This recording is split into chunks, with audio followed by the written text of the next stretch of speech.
It truly is an honor to be here and in this movement with you. AmFest seems like the place to be. This is the most important movement of our lifetime in politics. With all of the amazing, brilliant people that are supporting him, I feel like it could not only make America great again, but make America greater than it's ever been. I want to live in a country where I can say I love this country and I'm not making a political stand. I'm doing this because I love this country.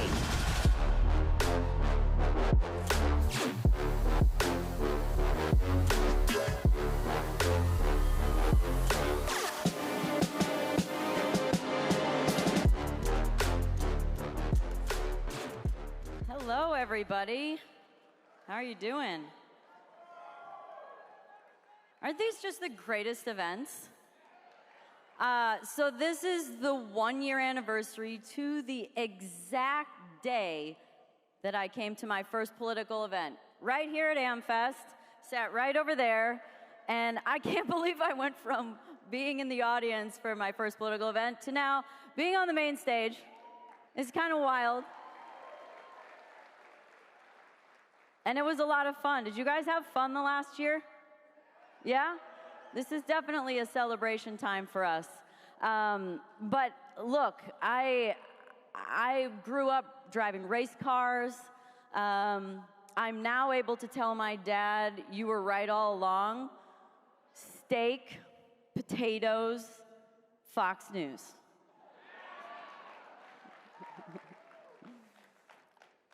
And so as an athlete, generally my interest was in racing and sports and performance and my body and health. So over the last couple of years, I would say especially last year, my real interest in all of the things going on and having some kind of influence from the political standpoint had to do with health, had to do with, look, I'm a very fortunate human being. I have a lot of luxuries in life, but when I think about the food that gets put on the table, the air that we breathe, the water that we drink, I think I can't run from that anymore. I think my food, right? Plant a garden. Well, you can't run from the chemtrails in the skies that land on your food. How about the fact that they're putting vaccines in food like lettuce and tomatoes? What happens when they stop telling you they're doing that? So these are the things that I got very passionate about. And then here comes December of last year, and we just heard someone mention how important one person can be in making a difference. Last night, I saw a sweet lady named Kelsey, who was the one that sent me a direct message on behalf of Turning Point to come to the event, which was paired then with my sister saying, hey, have you guys seen have you seen the great speakers that are in town to speak at AmFest? And I was like, hang on a second. I got a DM from them. So I reached out and saw her last night, and I said, and she was like blown away. She was like, one person, it's amazing what can make a difference. And you'll hear how wild this story is and where I ended up in the end of this whole last year, which is such a crazy experience that was so memorable. But it started with just one person reaching out and making a difference. And can we just stop for a second and give a hand to Charlie Kirk and the amazing people that he has to organize it, as well as Charlie himself. Such a driven human being. Hard to believe he's 31 years old. That just, is so impressive. I'm going to say it makes me feel bad, but it's so impressive what he's been able to build. So anyway, thank you so much, Charlie, and thank you to all these people, and thank you to Kelsey for reaching out to me, because it brought me here last year. So exactly 1 year ago today, I sat in this audience at my first political event and one of the most impactful speakers, as I'm sure that you guys would probably agree, was Tucker. Yeah. Were you guys here last night? Yeah. Isn't that so fun when he gets so riled up? He's like, man, I'm just getting started up here. And I think he's telling the truth. I really think that he gets brought up by all the energy, which is something that I'm going to mention about in my whole story, and hopefully it will inspire your own. But Tucker talked about truth, and that truth is your superpower. And I really, really believe that. But I believe even more than that. I think truth carries a frequency. I think that when you speak your truth, people can feel that. We're like living in this time where we don't know what's true and what's not. Do we believe the propaganda movies? Do we believe the news? I mean, thank God for Donald Trump for telling us that there was fake news out there. Do we believe the drug companies? Do we believe in our doctors? Do we believe in any of this stuff? And the only way that you can ever really get to the point of knowing what's true is that we as human beings start turning inward and start feeling what is being said and how that lands in the body. Like, let me give you an example. Like, I always have silly examples for how I learn these things. So music, you know, you hear a song and it just hits, right? And it hits for decades. It's like you can feel it. Now, I feel like there's a frequency in the truth of the song being sung and the person that wrote it and the emotion that they felt, and it's landing with you. So I think that also happens with vulnerability. I think vulnerability also lands in that frequency range of truth. And, you know, I think the best definition of vulnerability is where someone is not sure they're ready to say it, but they do, right? Because you know you need to. So I think that for me, all this political stuff was like, oh, how's this gonna go? It's true. Say it. So my sister and I came to the event. I posted some pictures after the event, and I said something along the lines of, you know, America Fest, AmFest, I love this country, seems like the place to be. And the backlash was just wildly shocking to me. Don't you guys find it amazing that you can say, I love this country, and it means you're Republican? That you can wear an American flag, and it means you're Republican? Why aren't these things American? And the work isn't done until that's true. Look, I've lived in other countries, and America is amazing. I lived in England for 3 years while I was racing and came back and immediately got an American flag tattoo on my back. Merged with a checkered flag. It's not really very clear, it's a little blurry, but, and as I get older it gets worse, but the memory's there, guys. And I'm sure the pictures are on the internet too. But that's how much I love this country. So when I made this post and had people freak out about it, honestly, it just pissed me off. And it lit a real fire, which then led to one of the funnest years I've ever had. So Tucker, I said I loved his speech. He spoke about truth. Well, I met him backstage finally, and that quickly led to me going and doing his podcast in Florida a few weeks later. That then led to me coming back and Charlie reaching out and saying, hey, I'd love for you to come on the show. So then I went on Charlie's show, and then I made another post, and I was like, I guess I'm into politics. So another thing that I think is really true about what happens when you tell the truth is it accelerates your path. Like, what's meant for you also gives you energy. So the path lights up for you, and then it also, because you're in alignment, it gives you energy. You know, think about all the things that you do that you love doing. You lose track of time. You lose track of hunger. Maybe I don't, but some people probably do. But you lose track of everything because you get self-sustaining energy. So now I'm going to tell you about where that proved to be so true. So one of the other people that I met as a result of AmFest was Tulsi Gabbard. She spoke, and I reached out, right? Isn't she just a badass? Proud to call her a friend now. I reached out afterwards and I just sent her a DM and I just said, wow, you're so impressive. I'm so cheering for you. And she said right away back, she was a fan. So we became friends. I interviewed her, and then fast forward a few more months, she invited me to moderate for her and Bobby in Las Vegas at a Reclaim America tour stop. I've never moderated anything. So I was like, okay.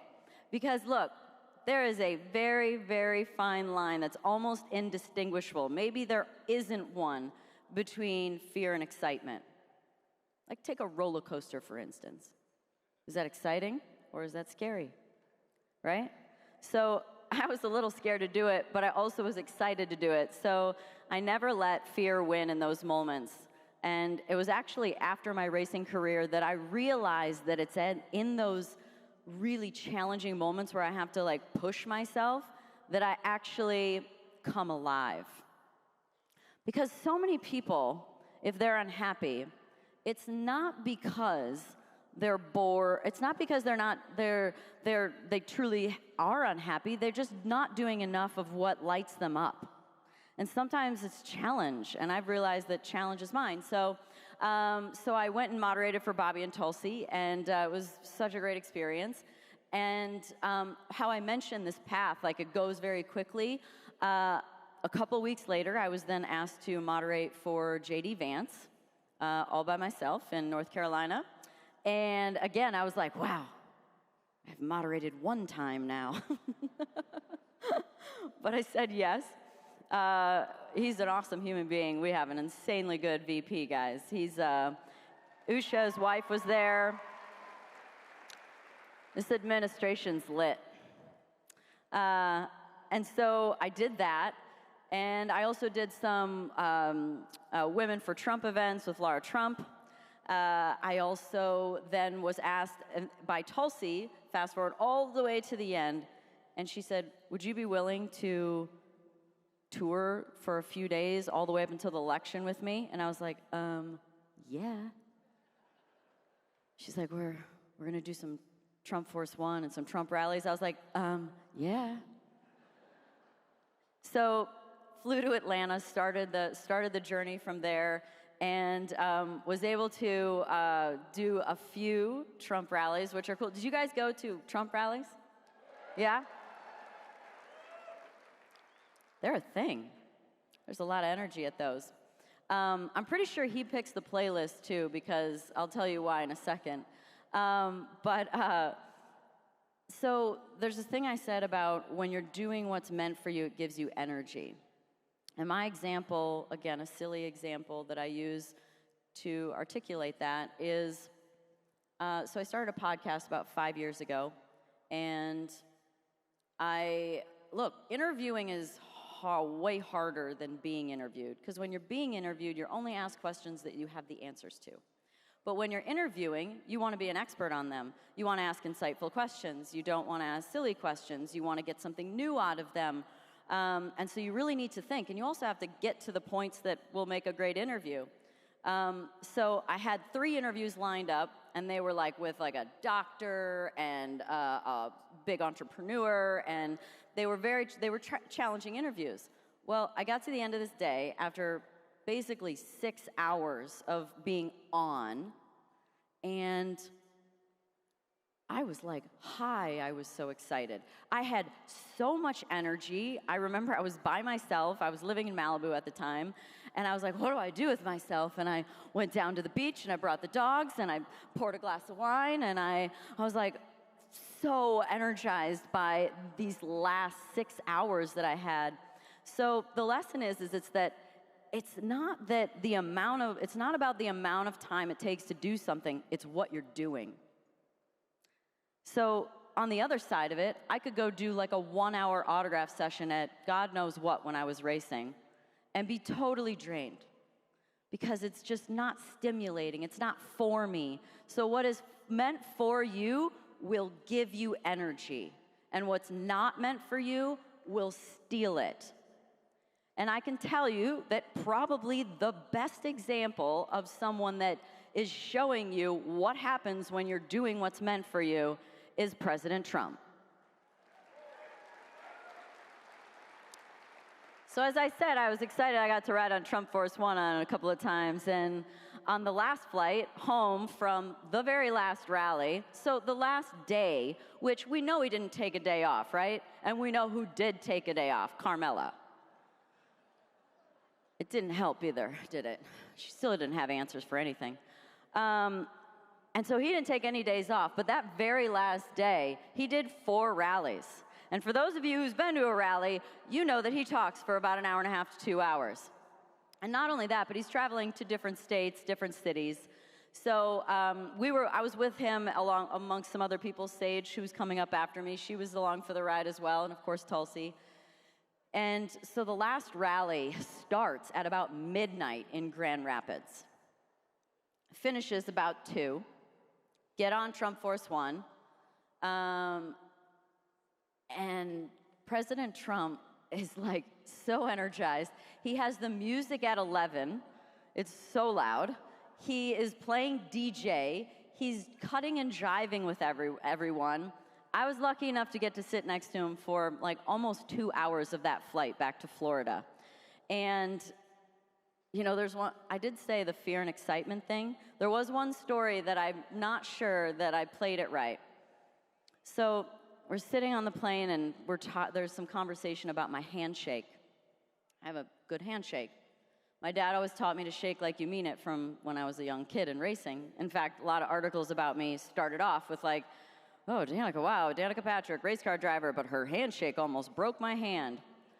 So President Trump says, shake my hand as hard as you can. And I was like, I don't think this is a good idea. And everybody looking around, and they looked at me and they're like, you're not gonna do it? And he had just gotten done showing me his hand and how bruised it was from how many handshakes he had done. And I was like, this seems like a terrible idea. And I did it. And I did shake as hard as I could. And I didn't get invited to Mar-a-Lago for election night. So I either didn't shake hard enough or I shook too hard. And something tells me I didn't shake hard enough because I feel like he can handle strong women.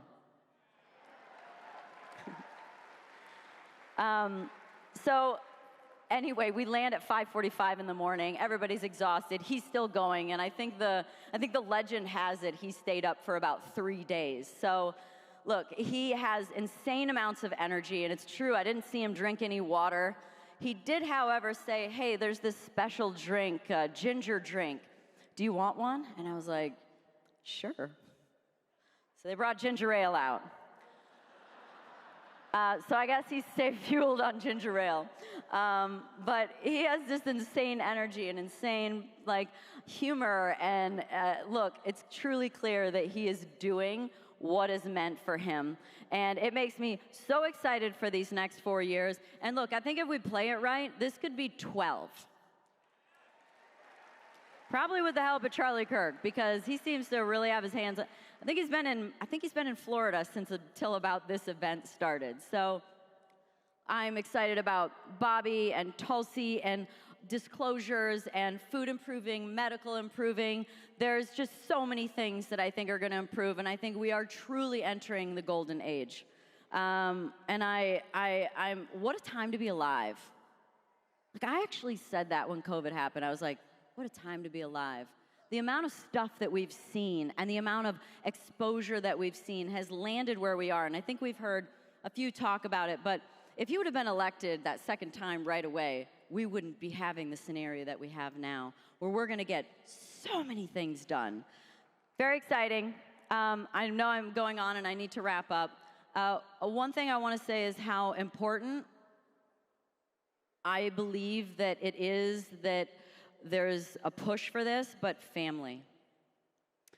I'm where I am today because my mom, my dad, my sister, and the nuclear family is something that's been, they've tried to tear apart over the last good few years, and we're not having it, right?